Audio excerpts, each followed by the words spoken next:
We're back here on the Believe in NFL Draft Prospects podcast. Joe DeLeone and Ryan Roberts with breaking news that came to us in the middle of the day. Horrendous timing as the NFL draft never sleeps. This couldn't have happened on a Thursday morning. This couldn't have happened on a Wednesday afternoon. No, we have to do it Friday night on the East Coast, Friday afternoon on the West Coast. What I'm referring to is a trade that is moving the Carolina Panthers into the number 1 selection, the Chicago Bears back to the number 9 spot. The Panthers are going to be giving up to the Chicago Bears a haul of picks, multiple first rounders, multiple second rounders, and wide receiver DJ Moore. Ryan, this trade is massive for the implications. I didn't think that a trade like this was going to come to fruition so quickly. Part of me thought maybe we would have teams wait to see how free agency would play out, but here we are, man. Here we are in the thick of it. The Panthers decided to say, we're not messing around. We have wasted too much time at the quarterback position. We are going up to get our guy. And the big question mark is now, who the hell is that guy? Well, I mean, I guess I think it's a big indication, Joe, that there was obviously high demand for the number 1 overall pick, right? I mean, why else would it happen right now, this early in the process? Yeah. Because if I am sitting there and if I'm the Chicago Bears, I mean, in theory, the longer you wait it out, the more compensation you can get back for it, right? Like the more picks, the more capital, like that type of stuff. But I mean, apparently they were obviously very comfortable with what Carolina offered. I mean, you get those two first that you talk about, the second rounder this year, and then 2025 second rounder on top of getting a DJ Moore, who's a Pro Bowl wide receiver. I mean, he's a 1,000-yard receiver. Huge. So it's interesting, man. I mean, Carolina clearly has someone at the top that they really like enough to give up that capital. And I really like the move for the Chicago Bears, man. You only move back 8 spots. You're still in the top 10. You still have a top 10 NFL draft pick. You get multiple first rounders, and you get Justin Fields, a wide receiver, and a proven one that's still young, by the way. I think DJ Moore's only 26 years old. So I think the Chicago made out really well in this trade. But, if Carolina hits a home run with the quarterback they're going to take the first overall selection, it's probably worth it in the end. So I think both sides can be beneficial off of this pick. Right. I think that this is more of a balanced trade than I think some people want to admit. The one thing I will say is it does lean in favor of Chicago. I mean, anytime that you get this many picks, it's obviously going to lean in the favor of that team. The big thing is getting the added receiver. So now you've got Claypool and you've got DJ Moore, and you can use that pick to hopefully draft an offensive lineman this year or next year. There are just so many options. And the big thing that we've talked about ad nauseum on the show is that you need to build around Justin Fields if you want to succeed. Drafting a quarterback is not going to set up your team to win. Instead, building a roster with as many picks as possible will set up that success. So it's balanced in that right. The thing that's going to suck for the Panthers is that they're not going to have any picks next year in the first round. That might hold them back a little bit. They're probably going to be bad next year with a rookie quarterback. But I'd argue this roster for the Panthers isn't like, it's not that desolate. It's not as bad as the Bears roster where, like, I think following the first year of this rookie quarterback, they could be a playoff team in a terrible, terrible division. Well, Joe, I mean, I think you make this move and you mortgage that much draft capital because you think you're actually kind of close to being competitive, right? Like, I think that kind of are. Yeah, and I mean, I think if they hit a home run with the first overall pick, because things didn't work out in Indianapolis the way that Frank Reich obviously would have liked. But one thing that Frank Reich has a good reputation of is developing quarterbacks. He has done that very well. I mean, I think back to he made Carson Wentz a quarterback candidate. And as soon as he left, it was like fall off the face of the earth if you're Carson Wentz. So I think that it's going to be interesting, man. And I hate kind of quantifying winners and losers in a trade like this because we don't know who they draft, right? Like, we have to see who's the first overall selection, who the Chicago Bears get out of the compensation on their side and their draft picks. And I mean, obviously DJ Moore's a known commodity, so we know that that's a really good selection. I think the DJ Moore thing too, Joe, is like really key for me because yes, you're putting another weapon around Justin Fields. That's great. Now he's got Darnell Mooney and Chase Claypool, DJ Moore. Your wide receiver group all of a sudden looks a lot better than it did, just a few hours ago.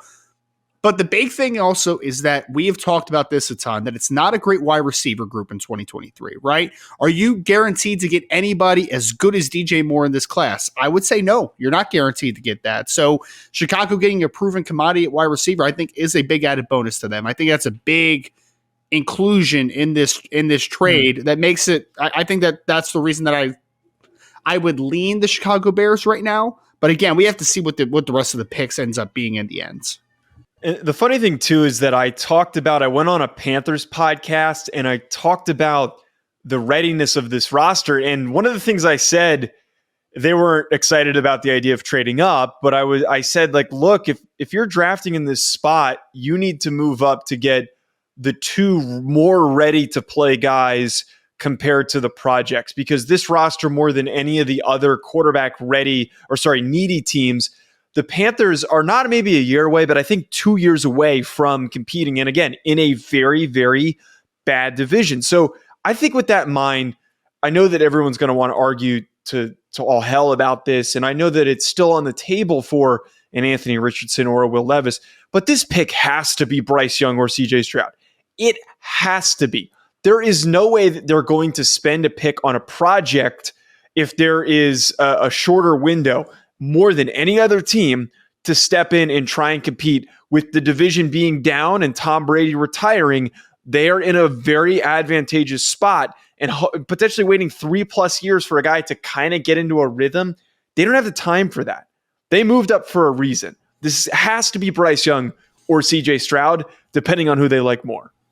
I think so. I think that's the way that makes the most sense. Because I mean, to your point, it's one of those situations where Carolina doesn't have a bad roster, right? Like, there's a lot to like about that roster. And obviously, you're going to have to figure out wide receiver now moving forward without DJ Moore. But I mean, on defense, you have guys like Derek Brown, Jeremy Chin, Brian Burns, J.C. Horn. Like, there's a lot of talent to work with.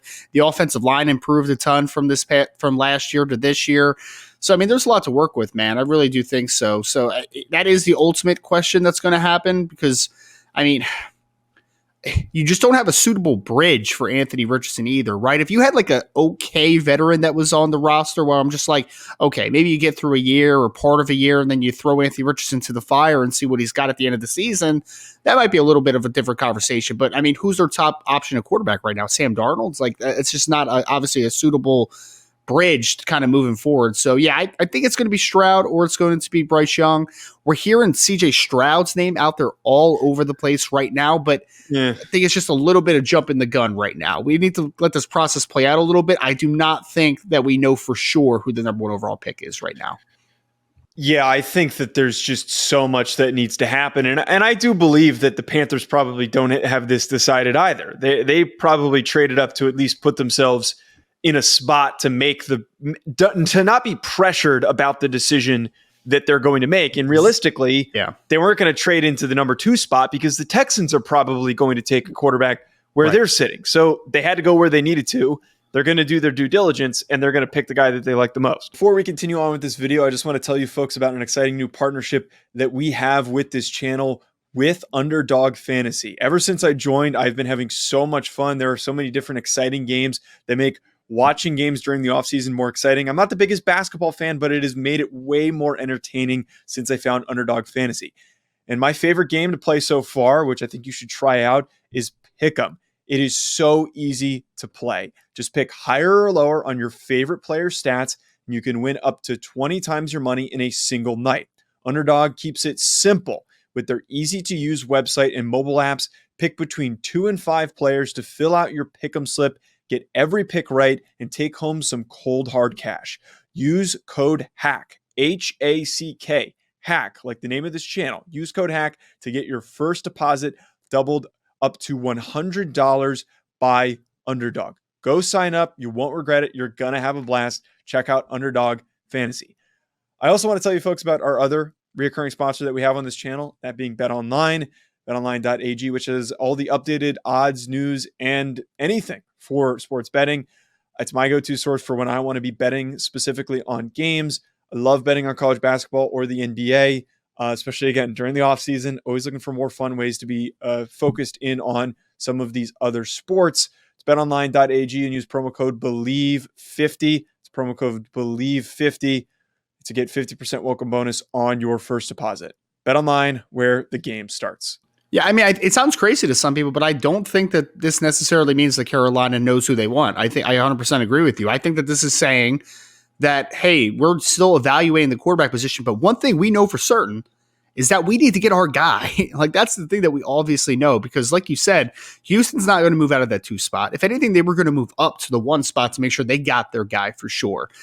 The Arizona Cardinals are the other trade back, but if you only were able to get up to 3, if you're Carolina, you might get the 3rd best quarterback off the board when it's all said and done, right? So getting up to number 1, you make it certain that the Carolina Panthers are going to get whoever their quarterback is. Who that is exactly, we'll find out here in just a few weeks. But, I think it is going to be a Bryce Young, CJ Stroud conversation when all is said and done.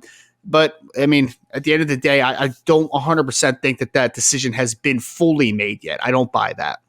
To throw out some names for the Chicago Bears picking at 9, we won't know for sure who's going to be on the board.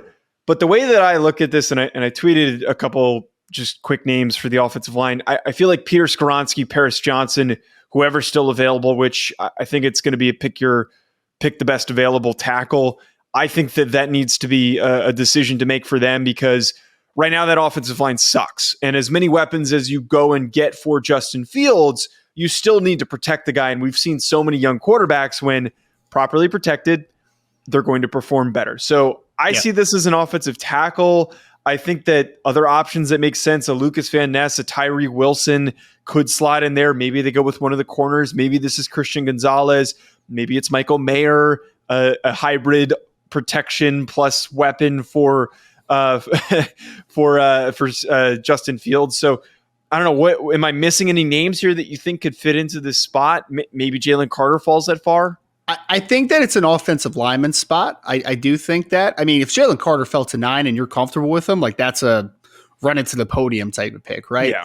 But I do think that offensive line is definitely on the table. They got a big value in Braxton Jones last year as a 6th-round pick, who ended up playing pretty well at left tackle for the most part. So I think that they're probably going to believe in him for a season and see how he develops in year 2. But I think that this is definitely an offensive lineman for me, because we're seeing the investment now to improving things around Justin Fields. You get DJ Moore that helps stockpile your wide receiver group. Yeah, you can upgrade tight ends. Maybe Michael Mayer is a conversation piece with Cole Kmet and quickly create a really potent tight end room. But I think this is offensive line, man. And I think Paris Johnson makes a lot of sense if he's there. Peter Skoronski is the hometown guy, obviously. Chicago, Northwestern, all that great stuff. I mean, right in the backyard. But one other option, Joe, that I think is on the table that we might need to talk about at some point is that I would not be shocked if, depending on what the offensive line board looks like, if there are no offensive linemen off the board, or maybe there's just one and you're happy with, maybe a Broderick Jones a little further down, I wouldn't say it's the worst thing in the world if Chicago decided to trade down again and recoup even more draft capital. Because there's a possibility that if you trade back down into the teens, that there still might be an offensive tackle in that spot that you really like, and you're still able to get more and more draft capital, continue to improve this roster. So Chicago Bears trading down one more time come draft day, or maybe a couple days before. I think that there's a possibility that it happens. We'll see, obviously, closer to that date, but I wouldn't be shocked if they're another trade back candidate.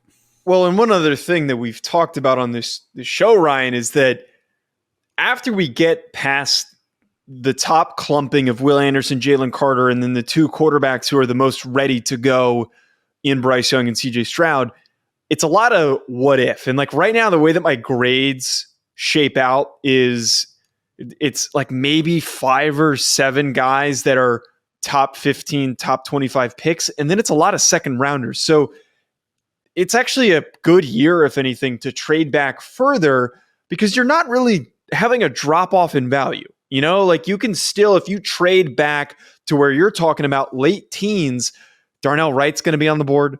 Broderick Jones could be on the board. Maybe they like Osiris Torrance. They really like him, or they like a John Michael Schmitz or a Ricky Stromberg.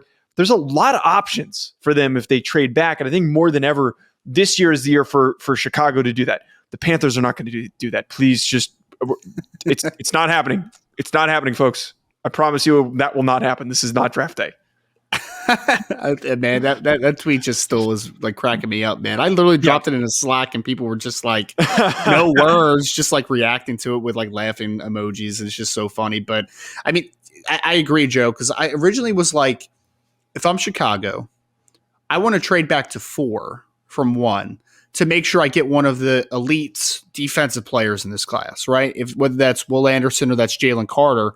Now that you're back to 9, sitting there at 9, I agree with you. At that point, you're starting to get into a little bit of a middle tier of prospects where there's not a huge difference between number 9 and number 15, let's say, right? Like you can still get a pretty similar caliber of football player. So I think you sit there and you take a player that you really like, depending on how the board falls. But I just think that the trade back option is an interesting one because, like you said, I think the quality of player does tail off quickly. But when it tails off, I do think you hit like a nice little stretch where there's a lot of players that are kind of coupled in like the same type of windows. So with that in mind, Chicago Bears trade back, possibility in my mind. Last piece here before we close out, Ryan. I see that right now the Arizona Cardinals are thanking the hell out of Ryan Poles and the Chicago Bears for making this trade, because what this now does for them is that they hold an immense amount of leverage. They're not taking a quarterback. I really do not think that they will, unless suddenly Kyler Murray is moved during the offseason, which seems very unlikely for the Arizona Cardinals. So right now, assuming the Texans won't move, which we do not believe that they will move from where they're sitting, I think that the next quarterback needy team is going to be desperately trying to move to that 3 spot. If it's not the Colts, they're all going to be trying to jump the Colts so that they can then get the 3rd best quarterback. There is going to be, I believe, it seems like this is pure speculation at this point because it's so recent, there's going to be a mad dash to get to that spot because it's very risky if you don't move into that position. You could be the 5th team that misses out on a quarterback. I mean, because there's a couple quarterback needy teams right after him. I mean, you're talking about the Indianapolis Colts have the 4th pick, right? I mean, if I'm in the Indianapolis Colts, am I going to be like, you know what? I'm just going to stay here and see what happens. Or am I going to say, I need to get up one more spot just to make sure that I don't get jumped? Or is it the Atlanta Falcons that make that decision? Is it the Las Vegas Raiders that make that decision? Commanders. I would be shocked right now, Joe, if I would be shocked if the Cardinals kept that number 3 overall pick. I mean, because they're in another situation. Yeah, it really would. I mean, they're in a situation where the Cardinals roster is not the best roster in the NFL either. Like they need to get players in there and they need to get capital back if they can. Man, because it's going to be rough sledding because, I mean, Kyler Murray is going to miss a portion of the season next year as well, coming back from his injury. So if I'm the Cardinals, man, I'm trading back at all costs. I just don't think you can sit there in 3 and take let me rephrase. You can sit there at 3 if you want to, but I just think the demand for that number 3 pick is going to be higher than whoever you're going to get there at number 3. Like, just take the bait, man. Take the bait. Yeah, don't sit there and be fat and happy with getting Will Anderson actually, frankly, you would give your in-division rival, the Seahawks, the leverage of if you took Will Anderson, and then on draft day, that's probably what the next likely move is. But dude, it's crazy how we'll close out on this, but it's crazy how one move seismically shifts everything and how quickly we're going to just be sitting here saying, what the hell is next? We might need to do a mock draft every week now, I guess, because I feel like it's coming Monday. Crazy. Ryan, it's mock draft Monday. We're coming back. Be ready for the mock draft, folks. I can't wait, man. Can't wait. Ryan, I say with eye rolling, vicious eye rolling happening. Ryan loves mock drafts. Everybody go send him your mock drafts on Twitter @RisenDraft, @Joe DeLeone. We'll be back with more. Enjoy the rest of your weekend.